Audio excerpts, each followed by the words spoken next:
Nigel Farage, leader of Reform UK, thank you for joining us on GB News tonight. You're calling for a general election now. Is that because you're worried about a Burnham bounce? Well, if there's a Burnham bounce, he should call a general election now, because this is probably as good as it'll ever get for him. So no, look, he has said explicitly more than one time he wants to make the biggest change in politics in 40 years. That is not the 2024 Labour manifesto. This man has no mandate whatsoever. His cabinet picks were anything but, with 11 Starmer loyalists purged from the top table and another couple only hanging on by their fingertips. This may have been a bloodless coup, but this reshuffle was vicious, and some of the bad blood spilled was on show today. After talking a good game on unity, Burnham's first act failed to follow through. The next act is getting on with the job and cutting the cost of living. This something Starmer promised too, but failed to land. Burnham wants his new team to succeed, but his reshuffle may well make that a harder task. Beth Rigby, Sky News, Westminster. I mean, fine, good for him. But does that change the overall picture? Well, I'm not sure it does. And clearly, looking at the cabinet, he's going for the north of England. He realises that under Starmer, the north of England was lost to reform in a very dramatic way. And that's going to be the great pitch battle between our two parties. And that's a problem for you, isn't it? I mean, he's offering policies which are aiming, the sort of so-called Makerfield test, whatever that is, policies that land with those constituencies in the north of England. Well, does he? Reindustrialisation. Can Andy Burnham survive his own revolution? The cracks in Britain's new regime. Andy Burnham promised a total transformation, a clean break from the caution of the Starmer era, and an immediate lifeline for a nation suffocating under the cost of living. But mere days into his new administration, the political reality in Westminster is already catching up with him. What was framed as a fresh start for Labour has rapidly descended into a bitter, high-stakes battle for the soul of the party and the confidence of the financial markets. The promises sounded bold on day one, but underneath the polished press conferences, the foundation is already showing severe structural damage. Today, a good team that reflects the party, the country, all backgrounds. You know, I think we're going to work really well together. So thank you. Welcome back to Britain Underneath, where we peel back the polished spin of Westminster to reveal the true power dynamics shaping our country. Before we plunge into the heart of this unfolding crisis, please take a moment to subscribe to the channel and turn on your notifications. It genuinely helps us keep this independent reporting alive and ensures you never miss a deep breakdown of the political plays moving Britain. Now, let us venture right into the turmoil. The morning after a reshuffle that stretched late into the night, the same Labour government, but now a new-look cabinet, as Andy Burnham's allies took the top jobs. Lucy Powell, are you happy to be Education Secretary? Yeah, and can you keep the party united? Shabana Mahmood, are you disappointed not to be Chancellor? Happy with your job? Ed Miliband, are you happy to be Foreign Secretary, sir? You not sad about the Chancellorship, sir? As Andy Burnham's allies took top jobs in a ruthless purge of those loyal to the last leader. Wes Streeting, can the party unite in this cabinet? Isn't it a vicious cull of Starmer allies, sir? Angela Rayner, can the party stay united under Andy Burnham? Is it a nest of singing birds, sir? Johnny Reynolds, can the party remain united, sir? Some of the old guard who called for Starmer to go themselves stayed, joined in the Downing Street Gardens by the Burnham backers who got their man here. Burnham convening his very first cabinet. Can I just say, I expect this every meeting. At the height of his power and with a very clear message. We need to be a cost of living government. Life's hard out there, isn't it, at the moment? Burnham using his first full day in office to make a down payment on his pledge to give people a bit more breathing space, with a cut to VAT on energy bills from October the 1st, saving you £45 a year and costing the government £850 million. We've made a start today. We made the announcement about removing VAT from household electricity bills.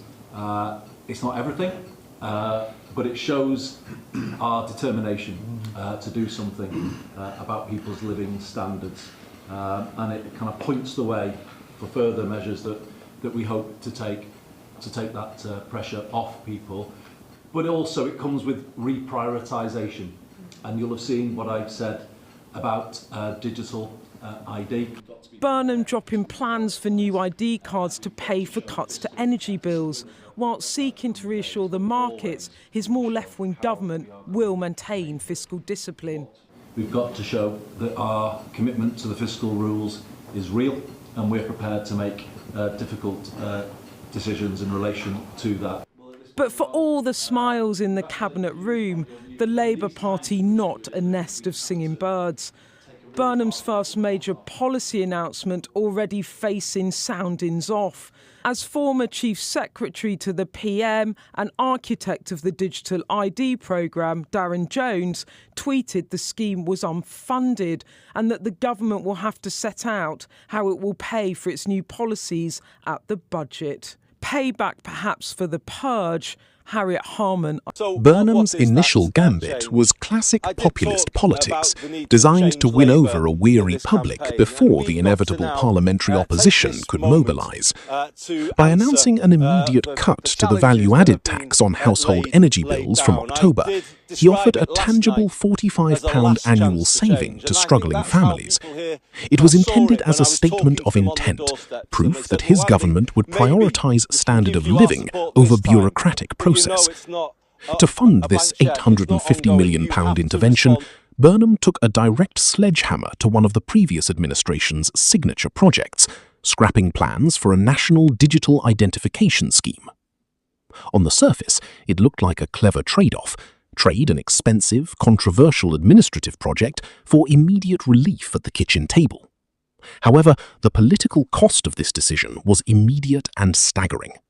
By abandoning the Digital Identity Initiative, Burnham did not just scrap a policy, he publicly embarrassed the very ministers who spent months defending it. Unimpressed. I need to speak to my colleagues who've been sacked from the cabinet and just say, nobody wants to hear bitterness and resentment, and everybody wants this new regime to succeed, and that's for the good of the country and for the good of the party. Burnham has made much of ending factionalism and bringing the Labour Party back together.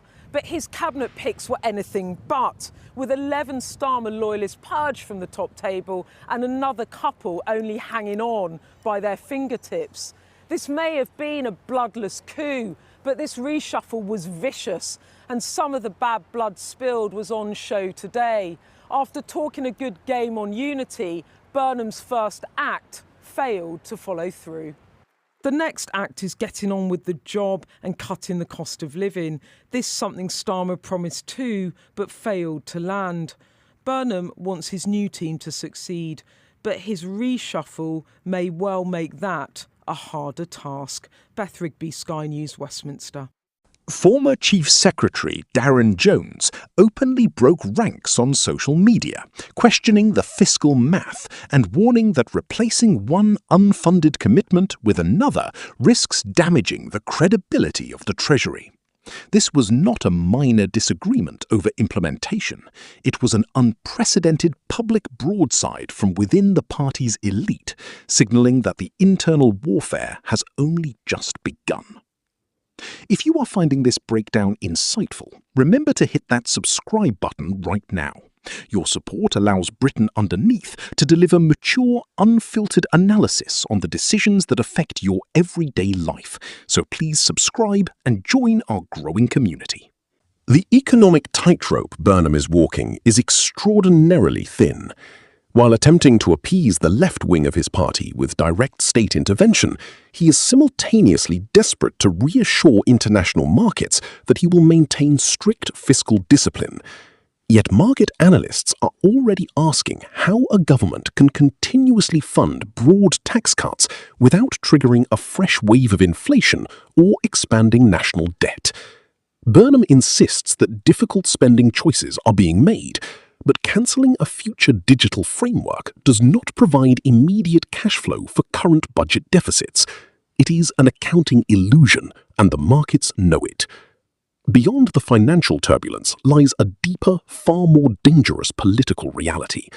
Burnham pledged to end the factionalism that paralysed the Labour movement for a decade. Yet his very first action upon entering Downing Street was a ruthless, bloodless removal of Starmer loyalists from the top table. 11 senior figures were pushed out in a matter of hours, replaced entirely by long-time allies and ideological sympathisers. Far from unifying the party, this sudden shift has created a resentful, highly experienced bloc of backbenchers who have zero incentive to protect the Prime Minister when the political weather turns rough. Senior figures are already warning that bitterness and division are running at record highs behind closed doors. Stay with us until the very end as we examine what this means for the future stability of the country. Take a deep breath, stay informed, and if you value serious, clear-eyed political analysis, please hit that subscribe button today. It truly helps the channel grow and allows us to keep bringing you these vital updates.